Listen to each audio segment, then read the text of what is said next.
বৃহস্পতিবার হাজির হলেন, এসে দেখেন চাদর মুড়ি দিয়ে একজন আল্লাহর ওলি বসা।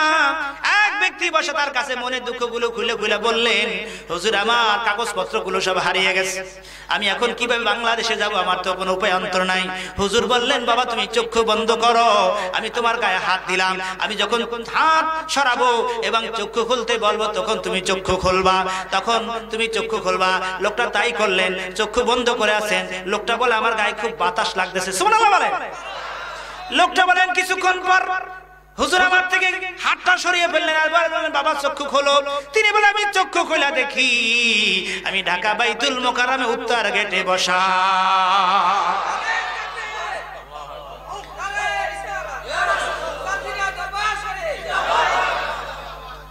বন্ধুরা আমার, লোকটা চক্ষু খুলে দেখে ঢাকা বাইতুল মোকাররম উত্তর গেটে বসা, কোনো কিছু বলে না, কার কাছে কিছু তিনি বলে না।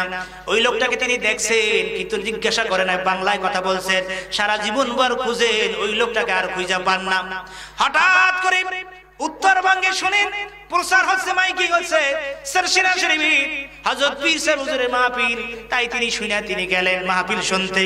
গিয়া দেখেন যে এই লোকটা তাকে মদিনা শরীফ থেকে বাইতুল মোকাররম পৌঁছে দিয়েছে, সেই লোকটা ওই স্টেজে বসা। লোকটা পাগল হয়ে গেল, কি করে হুজুরের কাছে যাইবেন? সুবহানাল্লাহ বলেন। হুজুর বললেন, বাবা যা কিছু হয়েছে, যা কিছু দেখছো আমার জীবদ্দশায় তুমি বলবা না। যেদিন আল্লাহর ওলি সরসিনা শরীফের আলা মরহুম হুজুর কিবলা দুনিয়া থেকে চলে গেলেন, সেই দিন ওই লোকটা ঈদগাহে যখন জানাজা হলো তখন তিনি কাঁদতেছিলেন আর বলতেছিলেন,